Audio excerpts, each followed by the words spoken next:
Hello दोस्तों, स्वागत है आप सभी का हमारे यूट्यूब चैनल स्टडी हिट्स पर। तो दोस्तों, आज के इस वीडियो में हम लोग आपकी आगामी परीक्षा यूपीटीईटी 2026 के टॉप 30 एमसीक्यूज़ लेकर आए हैं। इस वीडियो में हम लोग सामाजिक विज्ञान पर यानी एसएसटी पर टॉप 30 एमसीक्यूज़ देखेंगे। तो चलिए बिना किसी देरी के स्टार्ट करते हैं आज के एमसीक्यूज़। निम्नलिखित में से किस अभिलेख से अशोक के बौद्ध धर्म ग्रहण करने का प्रत्यक्ष प्रमाण मिलता है? ए गिरनार शिलालेख, बी मास्की अभिलेख, सी भाब्रू अभिलेख या फिर डी रुमिनदेई अभिलेख। तो इसका सही जवाब है ऑप्शन नंबर सी, भाब्रू अभिलेख। भाब्रू अभिलेख में अशोक ने स्वयं बुद्ध धम्म और संघ के प्रति अपनी श्रद्धा व्यक्त की है। इसे अशोक के बौद्ध धर्म अपनाने का महत्वपूर्ण प्रमाण माना जाता है। क्वेश्चन नंबर 2, निम्नलिखित में से कौन सा युग्म सही सुमेलित नहीं है? ए उनी तहकीके हिंद किताब या फिर बी इब्न बतूता का रिहला, सी मेगस्थनीज की इंडिका या फिर डी फायान का अकबरनामा। तो इसका सही जवाब है option number D, फायान Akbarnama. Akbarnama का लेखक अबुल फजल था। फायान एक चीनी यात्री था जिसने गुप्तकालीन भारत का वर्णन किया है। क्वेश्चन नंबर 3, भारतीय संविधान की किस विशेषता पर डॉक्टर अंबेडकर ने सर्वाधिक बल दिया था? ए संसदीय शासन, बी संघवाद, सी संवैधानिक नैतिकता या फिर डी न्यायिक पुनरावलोकन। तो इसका सही जवाब है ऑप्शन नंबर सी, संवैधानिक नैतिकता। डॉक्टर अंबेडकर का मानना था कि संविधान की सफलता केवल उसके प्रावधानों पर नहीं बल्कि नागरिकों और शासकों की संवैधानिक नैतिकता पर निर्भर करती है। क्वेश्चन नंबर 4, भारत में सर्वाधिक लौह अयस्क किस प्रकार का पाया जाता है? A magnetite, B hematite, C limonite और डी साइडेराइट। तो इसका सही जवाब है option number B, hematite. Hematite Bharat का प्रमुख और उच्च गुणवत्ता वाला लौह अयस्क है। क्वेश्चन नंबर 5, रैयतवाड़ी व्यवस्था का संबंध किससे था? ए स्थायी बंदोबस्त, बी किसानों से सीधा राजस्व संग्रह, सी जमींदारों को अधिकार या फिर डी व्यापारिक कर। तो इसका सही जवाब है ऑप्शन नंबर बी, किसानों से सीधा राजस्व संग्रह। रैयतवाड़ी व्यवस्था में सरकार सीधे किसानों यानी रैयत से लगान वसूलती थी। क्वेश्चन नंबर 6, निम्नलिखित में से कौन सा अनुच्छेद शिक्षा के आधार से संबंधित है? ए अनुच्छेद 19A, बी अनुच्छेद 21A, सी अनुच्छेद 24A या फिर डी अनुच्छेद 25। तो इसका सही जवाब है ऑप्शन नंबर बी, अनुच्छेद 21A। 86वें संशोधन 2002 द्वारा 6 से 14 वर्ष के बच्चों के लिए शिक्षा का अधिकार जोड़ा गया। 7, रेगुर मिट्टी का दूसरा नाम क्या है? ए जलोढ़ मिट्टी, बी काली मिट्टी, सी लाल मिट्टी या फिर डी लेटराइट मिट्टी। तो इसका सही जवाब है ऑप्शन नंबर बी, काली मिट्टी। रेगुर मिट्टी मुख्यतः दक्कन के पठार में पाई जाती है और कपास के लिए यह उपयुक्त होती है। निम्नलिखित में से कौन सा राष्ट्रीय आंदोलन गांधी जी के भारत आगमन के बाद पहला सफल सत्याग्रह था? ए खेड़ा सत्याग्रह, बी अहमदाबाद मिल आंदोलन, सी चंपारण सत्याग्रह या फिर डी असहयोग आंदोलन। तो इसका सही जवाब है ऑप्शन नंबर सी, चंपारण सत्याग्रह। 1917 का चंपारण सत्याग्रह गांधी जी का भारत में पहला सफल सत्याग्रह माना जाता है। राज्यसभा कभी भंग नहीं होती क्योंकि ए यह राष्ट्रपति के अधीन है, बी यह स्थायी सदन है, सी यह न्यायपालिका का भाग है या फिर डी यह मंत्रिपरिषद बनाती है। तो इसका सही जवाब है ऑप्शन नंबर बी, यह स्थायी सदन है। राज्यसभा एक स्थायी सदन है। इसके 1/3 सदस्य हर 2 वर्ष बाद सेवानिवृत्त होते हैं। निम्नलिखित में से कौन सी नदी भ्रंश घाटी यानी रिफ्ट वैली से होकर बहती है? A Godavari, B Mahanadi, C Narmada या फिर डी कृष्णा। तो इसका सही जवाब है option number C, Narmada. Narmada और ताप्ती नदियाँ भ्रंश घाटियों से होकर बहती हैं। रैयत शासन यानी डायार की किस अधिनियम द्वारा प्रांतीय स्तर पर लागू किया गया? ए 1909 अधिनियम, बी 1919 अधिनियम, सी 1935 अधिनियम या फिर डी 1947 अधिनियम। तो इसका सही जवाब है ऑप्शन नंबर बी, 1919 अधिनियम। इंडिया एक्ट 1919 द्वारा प्रांतों में द्वैध शासन लागू किया गया।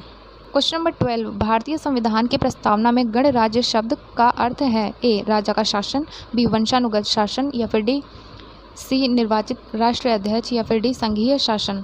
तो इसका सही जवाब है ऑप्शन नंबर सी, निर्वाचित राष्ट्रीय अध्यक्ष। क्वेश्चन नंबर 13, निम्नलिखित में से कौन सा एक अपक्षय वेदरिंग का कारक नहीं है? ए तापमान में परिवर्तन, बी जलवायु, सी वायु या फिर डी ज्वालामुखीय विस्फोट। तो इसका सही जवाब है ऑप्शन नंबर डी, ज्वालामुखी विस्फोट। तापमान जल और वायु द्वारा होता है, वहीं ज्वालामुखी विस्फोट अलग भूगर्भीय प्रक्रिया है। काटा किसे कहा जाता है? A regulating act 1773, B Pitt's India act 1784, C महारानी विक्टोरिया की घोषणा 1858 या फिर डी भारतीय परिषद अधिनियम 1892। तो इसका सही जवाब है ऑप्शन नंबर सी, महारानी विक्टोरिया की घोषणा 1858। 1858 की घोषणा ने भारतीयों को समान अवसर और धार्मिक स्वतंत्रता का आश्वासन दिया था। गुप्त शासक को भारत का नेपोलियन कहा जाता है?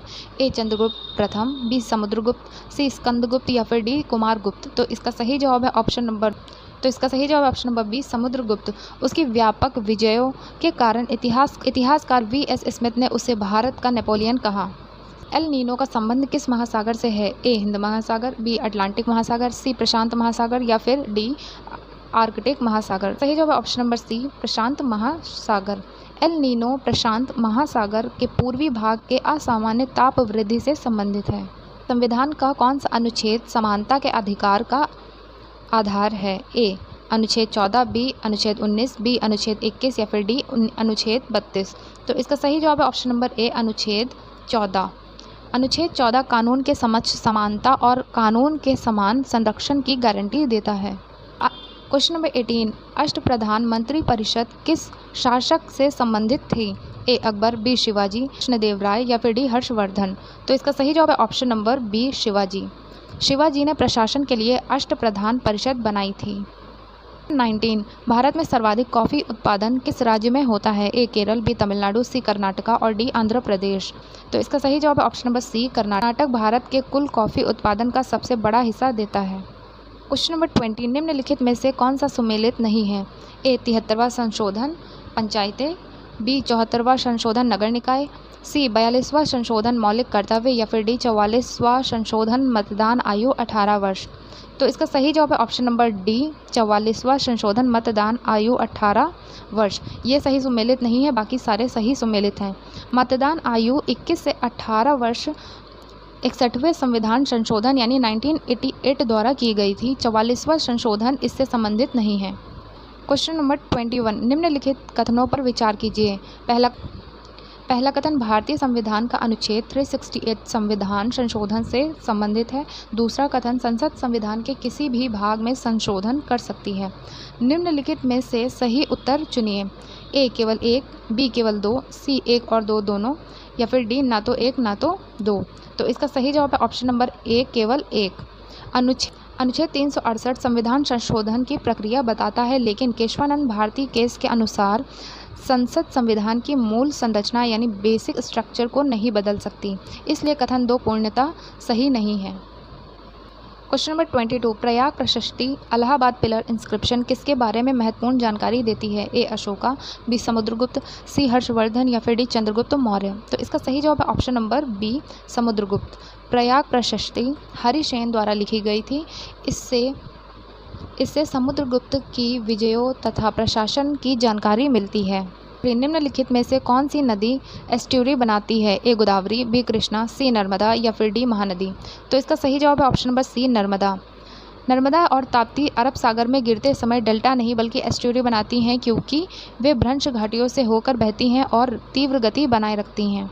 भारत में स्थानीय स्वशासन के जनक भारत ऑफ लोकल सेल्फ गवर्नमेंट किसे कहा जाता है? A Lord Ripon, B Lord Curzon, C Lord Dalhousie या फिर डी लॉर्ड कैनिंग। तो इसका सही जवाब है option number A Lord Ripon.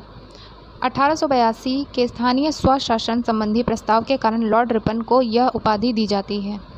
Question number 25, निम्नलिखित में कौन सा बौद्ध धर्म का त्रिरत्न यानी 3 ज्वेल्स नहीं है? ए बुद्ध, बी धम्म, सी संघ, डी निर्वाण। तो इसका सही जवाब है ऑप्शन नंबर डी निर्वाण।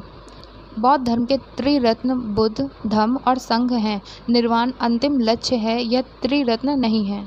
क्वेश्चन नंबर 26, भारतीय संविधान की कौन सी अनुसूची राज्यों और केंद्र शासित प्रदेशों की सूची से संबंधित है? ए पहली अनुसूची, बी दूसरी अनुसूची, सी तीसरी अनुसूची या फिर डी चौथी अनुसूची। तो इसका सही जवाब है ऑप्शन नंबर ए पहली अनुसूची। पहली अनुसूची में राज्यों एवं केंद्र शासित प्रदेशों का विवरण दिया गया है। ग्रेट डिवाइडिंग रेंज किस देश में स्थित है? A Canada, B Australia, C Brazil या फिर। तो इसका सही जवाब है option number B Australia. Great Dividing Range Australia की प्रमुख पर्वत श्रृंखला और पूर्वी तट के समांतर फैली हुई है। 28, कांग्रेस के किस अधिवेशन में पूर्ण स्वराज को लक्ष्य घोषित किया गया? ए कलकत्ता अधिवेशन 1928, बी लाहौर अधिवेशन 1929, सी कराची अधिवेशन 1931 या फिर डी बेलगाम अधिवेशन 1924। तो इसका सही जवाब है ऑप्शन नंबर बी लाहौर अधिवेशन 1929। Lahore session of Indian national Congress में पूर्ण स्वराज को कांग्रेस का लक्ष्य घोषित किया गया और 26 जनवरी 1930 को स्वतंत्रता दिवस मनाया गया। लिखित में से कौन सा अनुच्छेद राष्ट्रपति को अध्यादेश जारी करने की शक्ति देता है? ए अनुच्छेद 123, बी अनुच्छेद 143, सी अनुच्छेद 356 या फिर डी अनुच्छेद 360। तो इसका सही जवाब है ऑप्शन नंबर ए अनुच्छेद 123। जब संसद सत्र में न हो तब राष्ट्रपति अनुच्छेद 123 के अंतर्गत अध्यादेश जारी कर सकता है। 30 भारत में सबसे अधिक जैव विविधता वाला क्षेत्र कौन सा माना जाता है? ए थारू मरुस्थल, बी पश्चिमी घाट, सी गंगा का मैदान, दक्कन का पठार। तो इसका सही जवाब है ऑप्शन नंबर बी पश्चिमी घाट। वेस्टर्न घाट विश्व के प्रमुख जैव विविधता हॉटस्पॉट में से एक है और अनेक स्थानिक प्रजातियों का निवास स्थान है। तो दोस्तों ये थे आज के टॉप 30 MCQs सामाजिक विज्ञान पर बेस्ड। अगर आप लोगों को ये वीडियो पसंद आई हो तो वीडियो को लाइक करिएगा और चैनल को सब्सक्राइब करना मत भूलिएगा। मिलते हैं इसी नेक्स्ट वीडियो में, तब तक के लिए थैंक यू।